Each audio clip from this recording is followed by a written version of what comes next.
So it was the time when Euclid Geometry was ruling the world for 2000 years. People were believing that mathematics was all about the plane figures, the flat surface. Over the centuries, it became the religion. Anyone who dared to propose the curved surface or higher dimension was regarded as foolish or atheist. After the Bible, the Euclid element was the most influential. Euclid's geometry was correct for the flat surface, but for the curved surface, like in the real world, it was incorrect. People began to realize that something was incomplete or incorrect, but nobody was ready to stand against the geometry and lead to the new revolution. But the rebels are present in every field. Georg Bernhard Reimann ultimately discovered the flaws in this geometry. To the Reimann, this was useless and unproductive compared to the real world, where there are not flat things. From spheres to squares and from clouds to mountains, all the objects are curved, twisted, and have some height. Reimann put the idea of a fourth dimensional, which was far-fetched for other people. Euclid, Aristotle, Ptolemy, and other great mathematicians rejected the idea of fourth dimension with the logic that the length, breadth, and height take the whole space to create the curved object. For thousands of years, mathematicians repeated this mistake that the fourth dimension can't exist, just because we can't picture in our mind. In the midst of this chaos, the Carl Friedrich Gauss, the greatest mathematician of all times, who believed in the higher dimensional space and wanted to break decisive Euclid geometry, he elected his student Reimann to prepare an oral presentation on the foundation of geometry in front of the entire faculty. The Reimann, who was scared of public speaking, collapsed with the news. He spent several months recovering from the nervous breakdowns, and finally, shy and frightened Reimann delivered the lecture in 1854. On June 10, 1854, Reimann gave his celebrated lecture.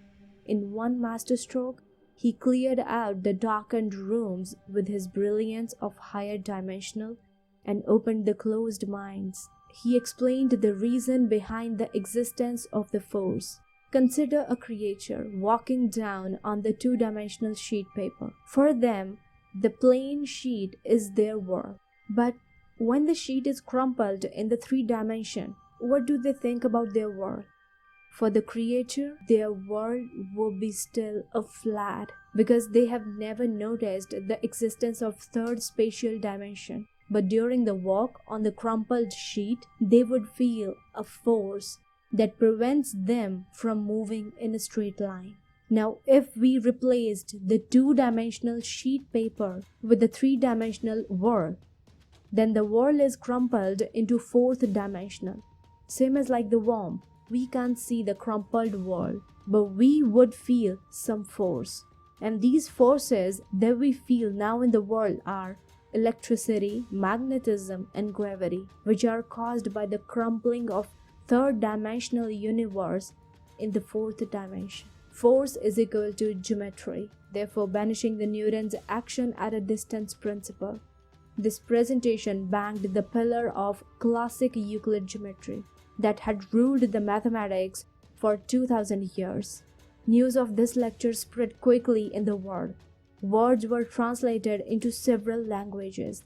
Not only the science, but the fourth dimension influenced the evolution of every field: science, arts, philosophy, and literature, as well as religion. Few people claimed that the spirits are living in the fourth dimension. This was the revolution for the future of science as well as arts.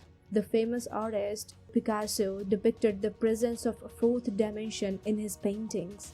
Within 6 decades, Einstein used Riemann's four-dimensional geometry to explain the creation of the universe and theory of relativity. Unfortunately, his success from the lecture did not get the money to eliminate poverty from his life, which had broken his health, and he died prematurely at the age of 39. His work was left incomplete for Maxwell and Einstein, which gave Einstein a way to the theory of relativity. This was the most important lecture in world's history.